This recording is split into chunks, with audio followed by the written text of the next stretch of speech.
Bois se puso de pie. Alguien se acercaba. Varias personas. Los pasos resonaban en el pasillo fuera de su celda. El doctor se alisó el cabello, volvió sus rasgos en lo que esperaba fuera un ceño fruncido y amenazante, y cruzó los brazos sobre el pecho. La sangre de Collins todavía manchaba su camisa. También había otras manchas en su ropa. Suciedad. Grasa. De ser arrastrado por media nave. Y apestaba. Dios santo, apestaba. Necesitaba una ducha y ropa limpia. Necesitaba un arma. Necesitaba llevarse al menos a una de estas personas con él. Gurgis era su mejor opción, cuando muriera. La cortina de energía, un campo de fuerza de luz verde que coloreaba el pasillo fuera de su celda con un tono verde pálido y enfermizo, se apagó. Su constante zumbido se detuvo. Bois oyó ruidos de otras partes de la nave. La primera vez en un día, al menos. Olía a aire fresco, relativamente fresco, al menos. 2 Seraïens entraron en su celda. Hombres. Enormes. Pero no Gurgis. Bois estaba decepcionado. Se había despertado allí después del ataque de Gurgis, después de que el hombre matara a Collins. Bois no sabía exactamente cuánto tiempo había transcurrido. Unos días, supuso. No tenía forma de registrar el paso del tiempo. Sin comida, sin visitas, sin información sensorial de ningún tipo. Solo las metálicas paredes grises de la celda, el verde enfermizo del corredor exterior, el agujero en el piso que servía como retrete y el grifo que le suministraba agua. Hubo 3 interrupciones en la monotonía. La primera había llegado unas horas después de despertar, cuando un puñado de Seraïens pasó corriendo por su celda, con expresión de pánico en sus rostros. Bois les había gritado que se detuvieran, que lo dejaran salir. Cualquiera que huyera de los poderes fácticos de esta nave tenía que ser amigo suyo, pero ni siquiera habían mirado en su dirección. Parte de su prisa era comprensible. La nave estaba bajo ataque. El doctor la había sentido temblar con el impacto del fuego de las armas en más de una ocasión desde que había despertado, sentido el repentino reflujo y el flujo de gravedad característicos de una nave en batalla. Había pensado que se trataba de la Enterprise, y comenzó a contar en su mente el tiempo, minutos, sospechaba, no horas, que pasaría antes de ser rescatado. Hasta que el capitán Pique o el comandante Tubal aparecieran en la puerta de su celda, sonriendo, y lo dejaran salir. Pero los minutos se convirtieron en horas, y las horas en días, y se percató de que la batalla, incluso si era contra la Enterprise o alguna otra nave de la Federación, no había salido como esperaba. La segunda interrupción había llegado algún tiempo después, luego de que el doctor se despertara y se durmiera 2 veces más. Petrie apareció en el pasillo, sin aliento, acompañado por 2 guardias que miraban nerviosamente a su alrededor mientras hablaba. Mis disculpas, Dr. Bois. Después del incidente, el ataque, lo trasladamos aquí por su propia seguridad. Gurgis, él, su clan. Sáqueme de aquí, dijo Bois. Lamento decir que todavía no es del todo seguro. No me importa. Volveré, dijo Petrie. Volveré. El hombre huyó entonces, antes de que Bois tuviera la oportunidad de decir una palabra, de hacer cualquiera de las innumerables preguntas que le pasaban por la mente, aunque Petrie sí, como había prometido, regresó más tarde, técnicamente hablando. Gurgis lo trajo. La tercera interrupción. Bois escuchó al hombre venir antes de verlo, oyó sus pesados y siniestros pasos por encima del ruido del generador de la cortina de energía. El gigante había aparecido en el pasillo, llevando algo en la mano. Fue solo cuando se volvió para mirar a Bois que el doctor se dio cuenta de lo que era. Petrie, o, más bien, su cabeza seccionada. Gurgis se echó a reír y la arrojó a un lado. La cabeza rodó por el pasillo en una dirección, mientras él se giraba y se alejaba en la otra. Bois permaneció allí un momento, con las piernas temblorosas, preguntándose en qué tipo de locura había caído. Había habido alguna clase de lucha interna a bordo de la nave, eso era obvio. Guerras de clanes, una lucha por el poder, por el dominio, entre los propios Seraïens. Gurgis por un lado y Petrie, y la Tayit, por otro. Realmente eran salvajes, pensó. Salvajes enloquecidos por el sexo y sanguinarios al extremo. Bueno, si era sangre lo que querían. Atrás, gruñó uno de los guardias, apuntándole con su arma. Boyce se había acercado al frente de la celda cuando la cortina descendió. Obviamente no lo querían allí. Frunció el ceño y se mantuvo firme. «Atrás», espetó el guardia, preparándose para levantar su arma nuevamente. Boyce se dispuso a moverse. Parte del entrenamiento de la flota estelar lo había llevado a cabo antes de que se le permitiera ingresar al servicio. Combate mano a mano. Boyce no se hacía ilusiones sobre su habilidad, particularmente dado el hecho de que no había comido en varios días, pero aún así, tenía el elemento sorpresa. Lo último que esperarían estos guardias sería que el viejo que tenían delante. Los guardias se hicieron a un lado. Li Yan entró en la celda. «¿Qué quieren?», le preguntó. «Vine a disculparme por el tratamiento que ha recibido estos últimos días. Fue por su propia seguridad, se lo aseguro». Boyce gruñó. La Tallid llevaba un uniforme militar.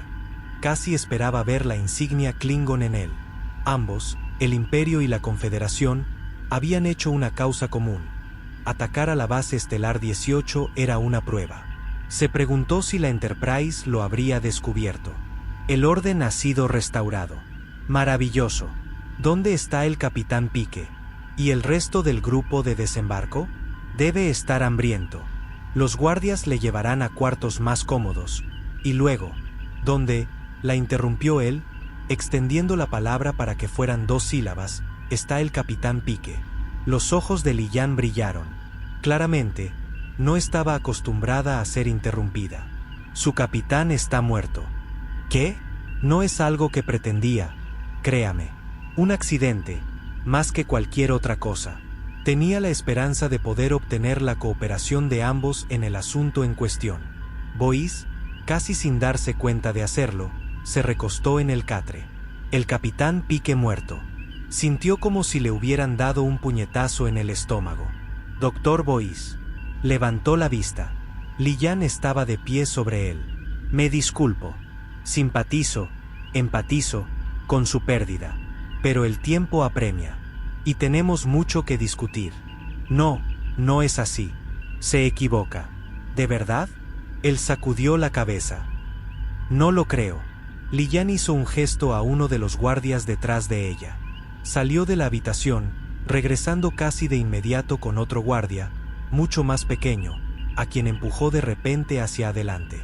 El guardia más pequeño tropezó y cayó al suelo de la celda, que fue cuando Boyce se dio cuenta de que el guardia más pequeño, de hecho, no era un guardia. Era la teniente Otto. Boyce cayó de rodillas y se le echó encima. Seguía con su uniforme de la flota estelar, al menos lo que quedaba de él. La túnica había ardido en varios lugares, sus mangas arrancadas. Estaba descalza. Apestaba más que él. Marcas negras y azules surcaban su rostro. Había sido golpeada. Sin embargo, eso no era lo peor. Estaba herida. Un agujero de aproximadamente 4 pulgadas de largo en la parte superior de su brazo izquierdo, un disparo fase. La carne estaba negra. La herida, infectada, supuraba. La piel a su alrededor alternaba tonos de azul y rojo. Levantó la vista hacia la Tallid. Por un segundo, estuvo demasiado enojado para hablar. Se controló a sí mismo. ¿Qué le ha hecho? Nada. Ni yo ni ninguno de aquellos leales a mí realizaríamos tales atrocidades. Cuando los Ingino atacaron, mató a esas personas en la base estelar 18. Se puso de pie nuevamente y avanzó hacia ella. ¿Qué fue eso? Otro accidente. Uno de los guardias dio un paso adelante. Retrocede, humano, dijo. Doctor, por favor. Li Yan sacudió la cabeza. Le explicaré lo que ocurrió en la base estelar 18 cuando cenemos. Ahora, cenemos. Él sacudió la cabeza e hizo un gesto hacia la teniente Otto. No cenaré con usted. Esta mujer necesita tratamiento. Urgente. La Tallid asintió. Sí. Y tenemos que hablar. Así serán las cosas, ¿verdad? Exacto. Sintió que su sangre comenzaba a hervir nuevamente. ¿Qué es lo que quiere?, preguntó Boyce. Solo hablar. Como ya le he dicho. Dudaba de eso. Pero, ¿Qué tipo de elección tenía al respecto? De acuerdo. Llévenos al centro de tratamiento y luego. Nosotros podremos tratar a la mujer, dijo Li-Yan. Mientras usted habla conmigo. No. Bois se puso de pie. Quiero que se haga bien. No tomará mucho tiempo. ¿Cuánto? 1 hora como máximo, para mantenerla estable. Era una mentira. No tenía intención de ayudar a este monstruo con nada. Tendrá 45 minutos. Ella se volvió hacia el guardia. Llévenlos a la instalación de tratamiento, luego lleven al doctor a mis habitaciones. 45 minutos. El guardia asintió. 45 minutos, Tajit. Será como ordene. Ella se fue. Bois se arrodilló una vez más y ayudó a Otto a ponerse de pie. El tratamiento tomó menos tiempo de lo esperado, principalmente porque tuvo que amputar el brazo de la teniente Otto. No tuvo elección. El tejido infectado tenía que desaparecer y no había nada para reemplazarlo. Nada de gel regenerador. Dejó a Otto recostada en un catre protegido en una de las grandes áreas de tratamiento, dopada con suficiente probolina para mantenerla inconsciente durante al menos las próximas 2 horas, y siguió al guardia, dirigiéndose a través de la nave. Avanzaron por un anodino corredor en la cubierta superior de la nave, hasta una puerta también anodina, y continuaron. Trató de controlar su ira todo el tiempo. Sin embargo, esa ira comenzó a disiparse en el momento en que vio la comida. Bandejas, tazones, sobre una mesa del tamaño de la sala de reuniones de la Enterprise. Su estómago retumbó. «Doctor Bois, por favor, únase a mí». Li-Yan estaba en la cabecera de la mesa. Ahora vestía lo que llevaba puesto cuando el grupo de desembarco de la Magallanes subió a bordo por primera vez. Un vestido gris, una bata a juego, un círculo de oro en el cabello. Hizo un gesto hacia el asiento más cercano. Bois se acercó, notando la presencia de otras 2 mujeres en la habitación. Más jóvenes, hermosas, vestidas, apenas, con trajes a juego. Una estaba de pie junto al hombro de la Tajit, con una botella en sus manos. Cuando Bois se acercó, vertió la botella en el vaso de Li-Yan y luego en el suyo. La otra mujer le arrimó su silla. Mientras él se sentaba, ella lo empujó hacia atrás. Su cabello era largo y oscuro. Rozaba el costado de su cuello, su hombro. Bois deseaba haberse podido cambiar. Bañarse. Ella es Baya, dijo Li-Yan, señalando a la mujer de cabello oscuro mientras se alejaba de la mesa. Y Nean. Nos servirán esta noche. Bois asintió a ambas. La mujer de cabello oscuro, Baya, sonrió levemente y lo miró directo a los ojos el tiempo suficiente para que Bois comenzara a sentirse incómodo. Se removió en su silla.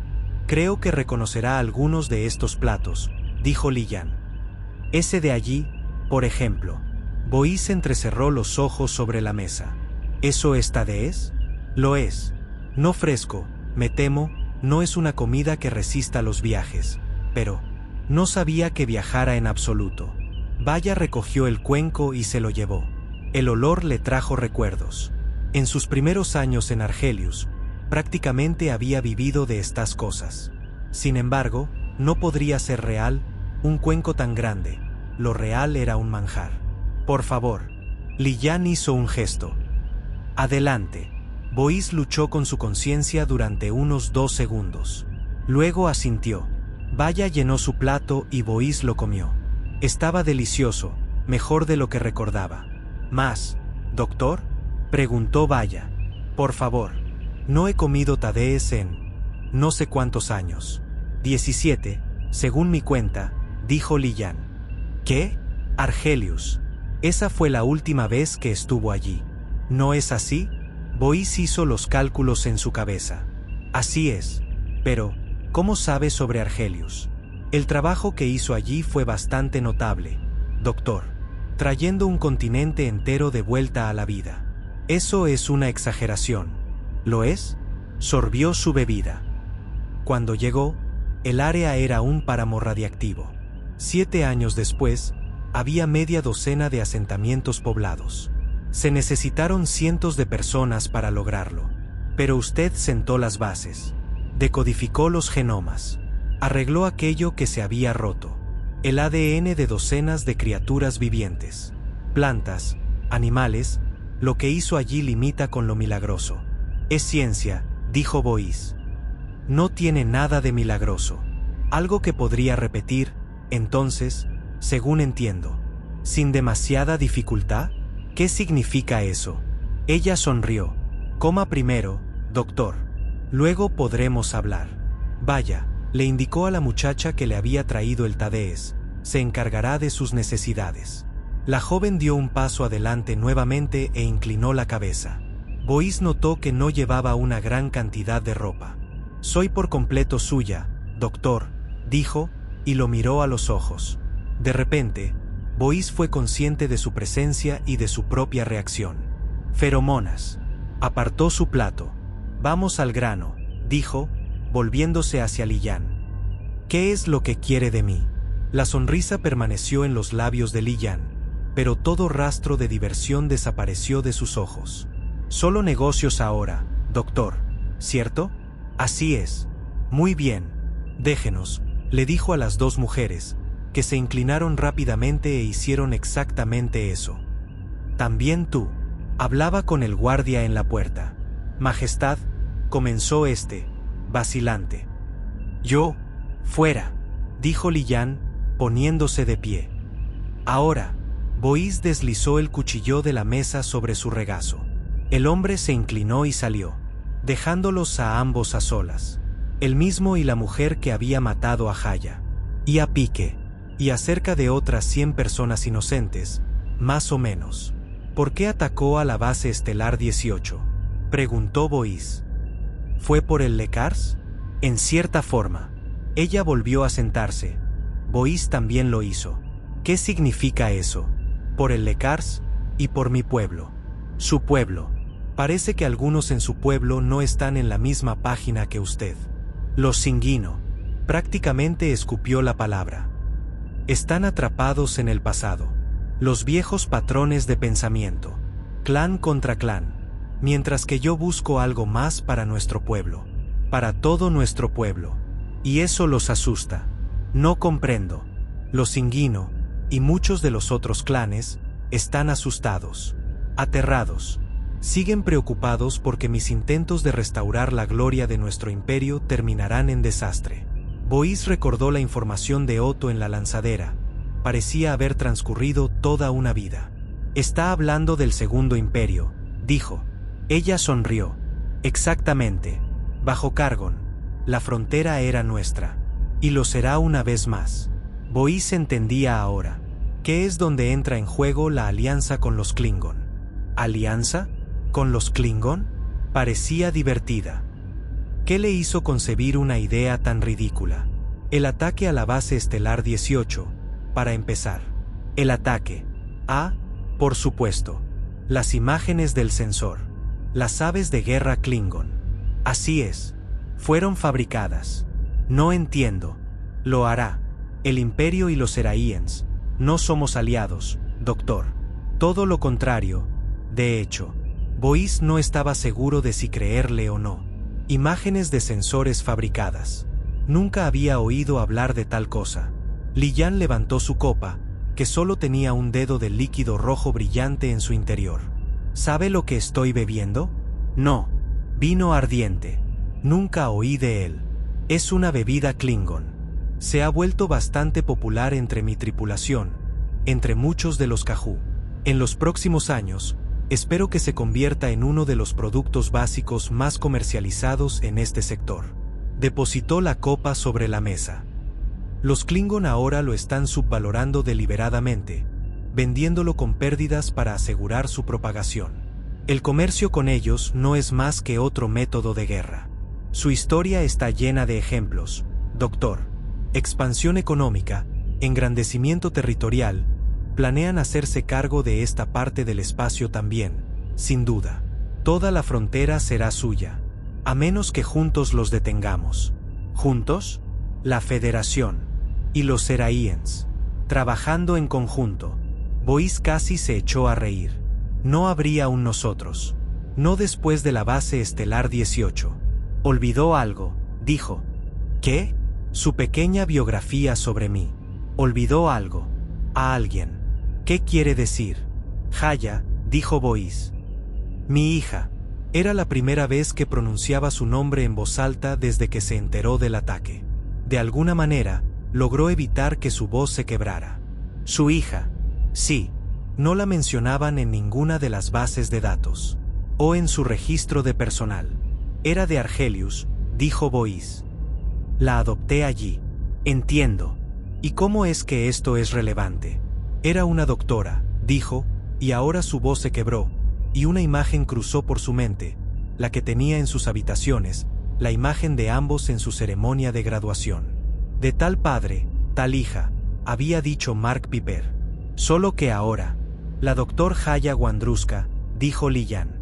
Sí, su nombre de casada. Fue asignada a la base estelar 18. Por supuesto.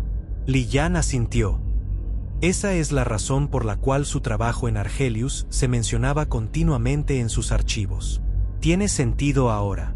Parte de Boyce sabía que lo que Li-Yan decía era importante, que estaba relacionado con la razón por la que él estaba allí, la razón por la que ella se había puesto en contacto con la Enterprise en primer lugar. A una parte de él no le importaba en absoluto.